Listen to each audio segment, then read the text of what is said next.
کہنے لگا 11-12 سال کا نوجوان آیا مجھے توبہ کرا گیا. تو کہا جناب آپ کو کیسے ملا؟ تو وہ شخص کہنے لگا حضور کل میں گیا بازار, میں نے بغداد کے چوک سے 10 کلو مچھلی بھی خرید لی اور کچھ اور ضرورت کی چیزیں بھی, مہمان آنے تھے, وہ سارا کچھ خرید کے میں جب نکلا تو سامان زیادہ ہو گیا. چوک میں مزدور بیٹھے ہوتے تھے, میں نے کہا بھئی میرے ساتھ فلاں محلے تک سامان پہنچانا ہے. وہ بچہ کہنے لگا چچا اگر میں چلوں تو, میں نے اس کو ایڈریس وغیرہ بتلایا تو 3 دینار مزدوری طے ہو گئی سامان گھر پہنچانے کی. کہتے میرے ساتھ وہ نکلا اور جب رستہ طے کرنے لگا تو رستے میں گرمی بڑی سخت تھی, ظہر کا وقت تھا. ذرا ہم نے چند قدم اٹھائے, 2-4 گلیاں گزرے تھے کہ اذان ظہر کی آواز آنے لگی. تو کہتے ہیں بڑی منت کے انداز میں, بڑی گزارش کے انداز میں میری طرف دیکھا, عمر چھوٹی سی ہے.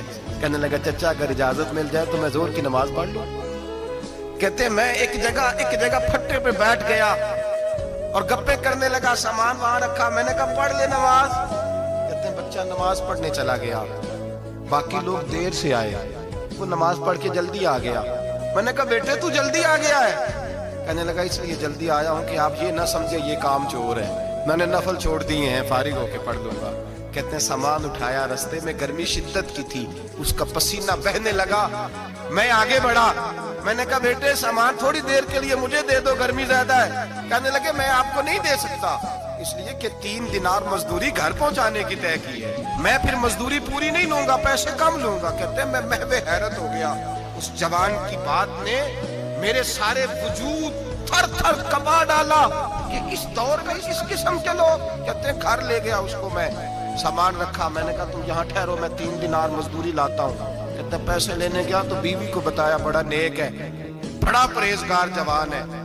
کہنے لگی روٹی پکی ہوئی ہے, اسے کہو دوپہر کا کھانا کھا لے. کہتے ہیں میں باہر گیا, 3 دینار تھمائے, میں نے کہا بیٹے ایک بات مانو گے؟ تو کہتے ہیں 3 دینار دے کے کہنے لگا اب تو آپ مالک ہو گئے, میں نے نمک کھا لیا ہے, اب تو ہر بات مانوں گا. اصلہ نال جے نیکی کریے نسلہ تاک نہیں بھول دے, میں اب ہر بات مانوں گا. تو میں نے کہا دوپہر کا کھانا کھا لو. کہتے ہیں اس کی گردن جھک گئی اور بڑے دھیمے لہجے میں کہنے لگا میں نہیں کھا سکتا, میں نے روزہ رکھا ہوا ہے, روزہ رکھا ہوا ہے, نفلی روزہ رکھا ہوا ہے. کہتے ہیں میں اور پریشان ہوا, میں نے فوری طور پہ سوال کیا کہ اب تو کدھر جائے گا؟ تو کہنے لگا اب میں کہیں نہیں جاؤں گا, میرے 1 دن کا خرچہ میرے ماں باپ نے جو ڈیوٹی لگائی ہے وہ 3 دینار ہے, پورا ہو گیا ہے. اب میں باقی جو وقت بچے گا یا قرآن پاک کی تلاوت کروں گا یا محمد عربی پہ درود و سلام پڑھوں گا.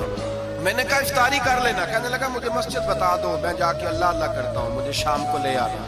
افطاری ہمارے ساتھ